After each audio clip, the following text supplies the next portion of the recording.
इधर महाराज जब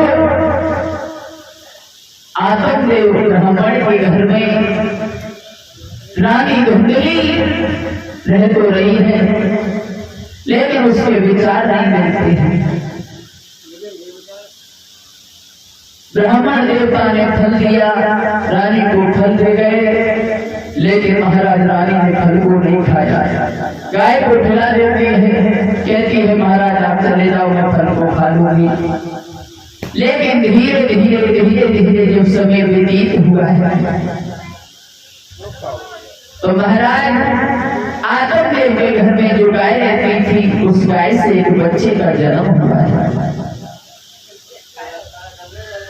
थोड़े से समय के बाद उसी पड़ोसन के कोख से एक बालक का जन्म हुआ है, जिसे रानी धुंधली ने अपना बेटा बताया है। तो महाराज आतंकदेव ने जो गाय से बेटा पैदा हुआ है, महाराज उसका नाम गोकर्ण रखा गया है। और जो पड़ोसन के बेटा पैदा हुआ, जिसे रानी धुंधली ने अपना बेटा बताया, उसका नाम धुंधकारी रख दिया है महाराज। धीरे धीरे समय व्यतीत हो रहा है, लेकिन गोकर्ण जब थोड़े सियाने हुए हैं तो भगवान की आराधना करते हैं। जहाँ संत भगवान बैठते हैं वहां पर बैठते हैं। और धुंधकारी महाराज बड़ी ही गलत विचार का पैदा हुआ है। संत भगवान को देखता है, पूजा हो रही है तो पूजा भंग कर देता है। छोटे छोटे बच्चों को देखता है, उठा के फेंक देता है। बड़े परेशान है महाराज।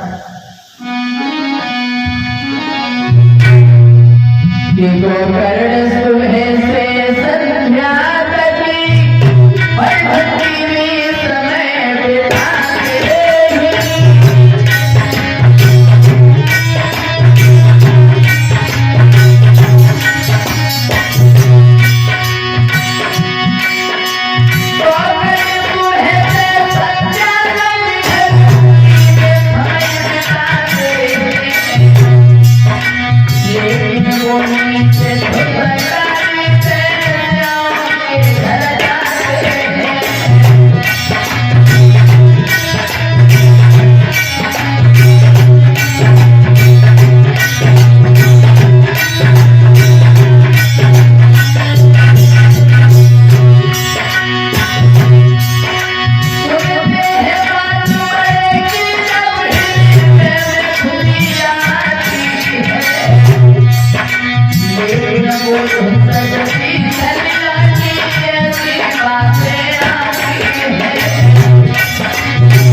चारों ओर से कोई शिकायत नहीं आती है।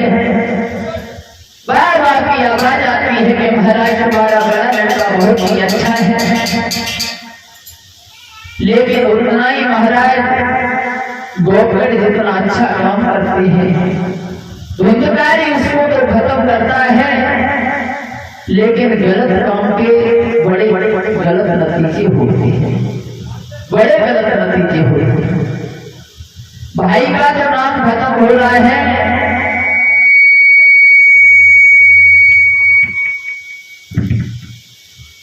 और अपनी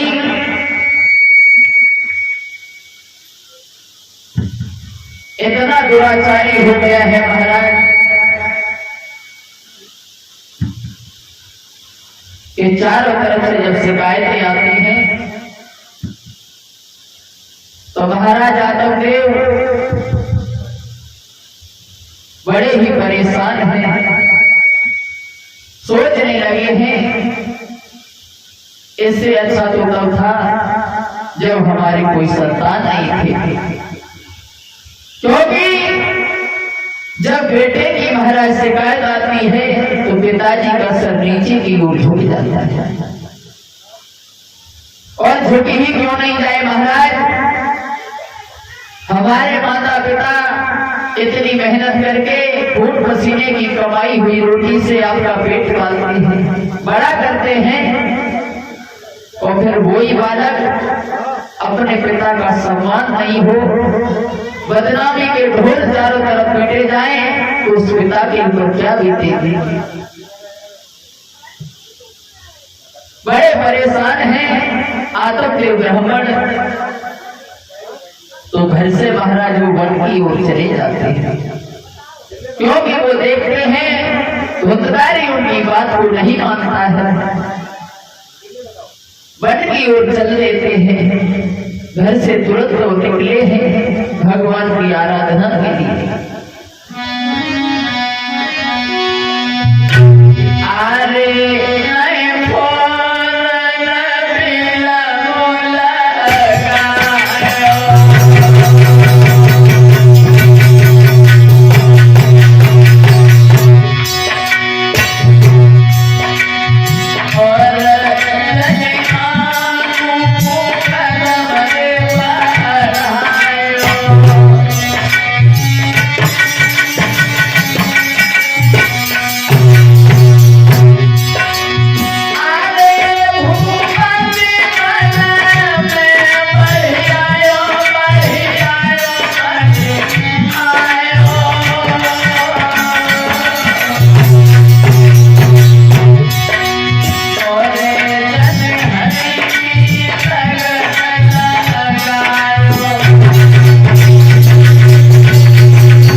जब पिताजी वन के लिए चले गए, अब कौन रोकने वाला है। अब तो बेसियाओं के घर में आना जाना बहुत शुरू कर दिया है। इधर मैया ने देखा है कि ये दुराचारी अब किसी की बात को नहीं मानेगा, तो एक दिन मैया ने जान को दे दिया। महाराज कुआं में कूद जाती है जाकर के अपनी जान देने के लिए। और क्या हुआ,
भाई साहब जाते थे,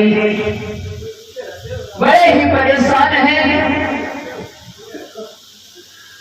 पिताजी वन के लिए चले जाते हैं, भैया ने जाते दी, भैया वन में चला जाता है, कौन रोकने वाला है। लेकिन महाराज धुंधकारी कभी ये नहीं समझता था कि वैसे मुझे चाहती हैं या किसी और को चाहती है। वैश्याओं के चक्कर में महाराज वो अंधा हो गया था।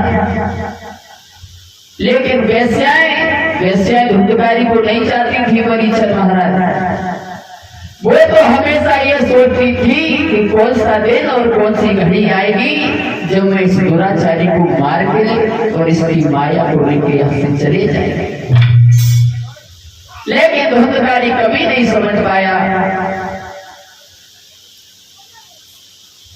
धीरे धीरे समय व्यतीत हो रहा है, लेकिन धुंधकारी ने वैश्याओं के घर में आना जाना बंद नहीं किया। जब बंद नहीं किया है, एक दिन का समय है, वैश्याओं को लेकर के अपने घर पे आ गया महाराज। शाम का वक्त है और जब वैश्याओं ने देखा है कि आज जैसा सुनहरा मौका कभी नहीं आएगा, तो क्या किया है कि रस्सी से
लाश को उठाया है, गलियों में खींचती हुई जा रही है, कुआं में जाकर के डाल देती है। मरे गए तो चले गए। तो महाराज इसीलिए उनके पिताजी समझा रहे थे, लेकिन धुंधकारी की समझ में कोई बात नहीं आई। धुंधकारी के दिमाग में उनके पिताजी की कोई बात नहीं आई है।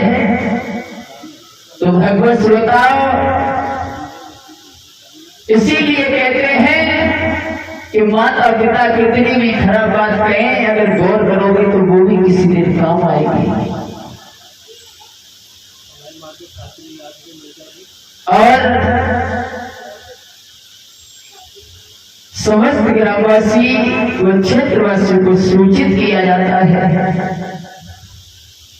हमारे गुरुदेव आपके यहाँ आ चुके हैं। तो हमारी माताएं बहन भाई बहन पिता बुजुर्ग सभी से हमारा करवत्र निवेदन है कि अपने अपने काम से निवृत्त होकर शीघ्र से शीघ्र कथा पाठ में आने की कृपा करें। जब महाराज धुंधकारी खत्म हो जाता है, प्रेत आत्मा भटकती हुई जहाँ भैया गोकट वन में भजन कर रही है, भागती हुई जा रही है, गोकर्ण को भगवान का भजन नहीं करने दे रही है।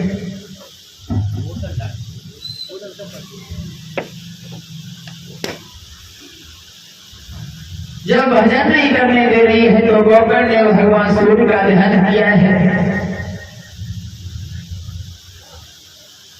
तो बताया है कि अपने भैया को श्रीमद् भागवत कथा का रसास्वादन करवाओ, जिससे इसकी आत्मा तर जाएगी और ये स्वर्ग धाम के लिए प्रस्थान कर लिए जाएगी। तो भैया भैया होता है महाराज।